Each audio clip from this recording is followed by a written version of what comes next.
Farmers aren't the only ones with deep ties to South Dakota soil. Sioux Falls artist scours the landscape to see what the ground will yield for his next creation. Perry Groten samples some of this art from the earth in tonight's Eye on KELOLAND.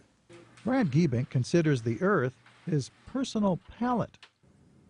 God's the greatest artist, you know, he provides all material. Giebink finds artistic inspiration in the relics he finds embedded in the ground. And I mine this stuff like gold because it catches in heavy areas, and I moved from where there was glass and ceramics up to where there were heavy metals and coins and even jewelry and stuff. Giebink takes those objects and assembles them into earthen and metallic masterpieces. But you can't design it and plan it all before you begin. Sometimes it's kind of a stream of consciousness thing.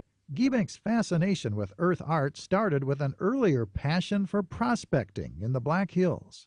A friend of mine was taking me out gold panning, and I'd just watch him do it, and I'd relax and have a beer or something because I thought it was ridiculous, you know. Then I got tired of doing that, so he gave me a pan, and I found one big flake of gold, and it kind of caught me. I got gold fever a little bit. But Giebink's gold fever would break.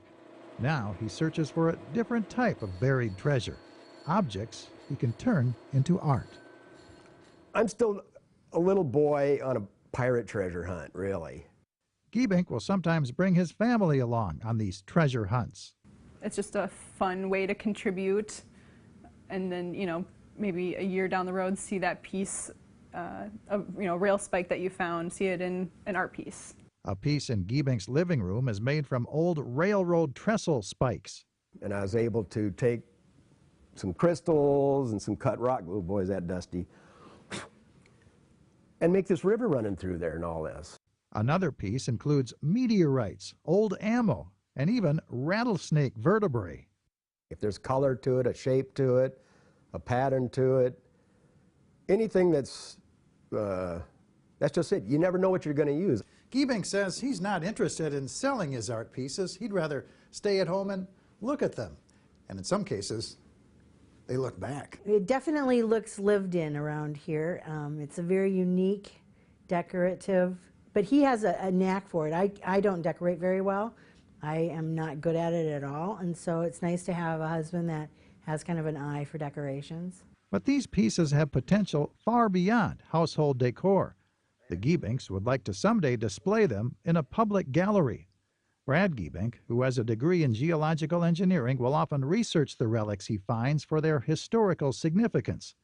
Antiques that would otherwise lie hidden in the earth are exposed for all to see as artistry from the ground up. With Eye on KELOLAND, I'm Perry Groten. And if you would like to see more of Giebink's work, we have a link to his art from the Earth Facebook page on this story at KELOLAND.com. That'd be really neat to see it in person. Very cool looking, isn't it? Yeah. Well,